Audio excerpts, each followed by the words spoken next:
हाथ फैला के कहा, बेटी फातिमा, मेरा बेटा मेरे हवाले करो। आपने लिया और ले करके देखा, हुसैन ने नाना को देखा, नाना ने हुसैन को देखा, एक दूसरे को देखा।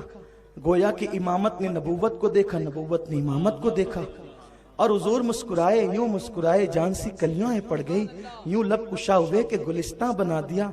हुजूर अभी मुस्कुरा रहे थे कि उतने में हुजूर की आंखों में आंसू आ गए, सरकार रोने लगे।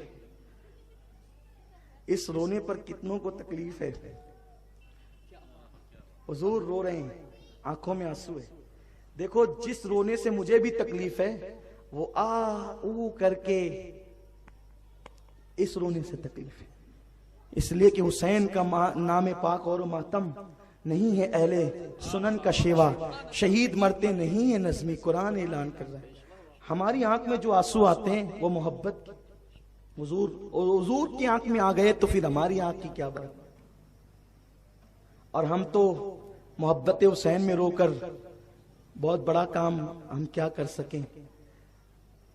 अहले ज़ुहद अपने ज़ुहद पे नाज करें, अहले तकवा अपने तकवा पे नाज करें। हमारे पास तो ना तकवा है, ना ज़ुहद है, ना इल्म है, ना अमल है। अगर अल्लाह क़यामत में पूछेगा क्या लाया है, तो बस यही कह देंगे, मोहब्बत हुसैन में जो चंद आंसू गिरे थे वाज के वक्त, बस उसी को कबूल कर ले तो अपने लिए निजात हो जाए। हाँ, इससे बढ़कर और कुछ नहीं है हमारे पास। और है क्या? तो हुजूर रोने लगे, आंख में आंसू आ गए। सरकार रोए, सैयदा ने कहा, बाबा मेरा बेटा हुसैन पैदा हुआ, आप रो रहे हैं। इरशाद होता है, बेटी मेरे पास जिब्रील आया। तवज्जे करें आप, महफिल हुसैन में आने वालों कितने खुश नसीब हो। जिब्रील आया और जिब्रील आकर के एक मिट्टी लाया और कहता है, या रसूल अल्लाह, ये करबला की मिट्टी है और जिस दिन ये सुर्ख हो जाएगी उस दिन आपका बेटा हुसैन मैदान करबला में शहीद हो जाएगा। पहली मर्तबा हुसैन की पैदाइश के बाद जो शहादत बयान कर रहा है वो जिब्रील है, और जो सुन रहा है वो मुस्तफा जान रहमत है। और दूसरी मर्तबा जो शहादत बयान कर रहा है वो इमामुल अंबिया है, और जो सुन रही वो सैयदा फातिमा है। जब हुजूर ने शहादत सुना, हुजूर भी रो पड़े, फातिमा ज़हरा ने सुना, फातिमा भी रो पड़ी। अस्की हुजूर, जिस वक्त मेरा हुसैन शहीद होगा आप नहीं रहेंगे, मैं नहीं रहूंगी, अली नहीं रहेंगे। आका ने फरमाया, बेटी हम नहीं रहेंगे, लेकिन अलबत्ता हम हुसैन का इम्तिहान देखने करबला में जरूर जाएंगे। और सरकार ने फरमाया, उम्मे सलमा कहाँ है? बस इसी पे आज की गुफ्तगू खत्म। आका ने क्या कहा? उम्मे सलमा कहाँ है? हर मर्तबा जब इनाम देने की बात होती थी, कोई खास बात रास की कहने की बात होती थी, उम्मे सलमा को नहीं बुलाया जाता था।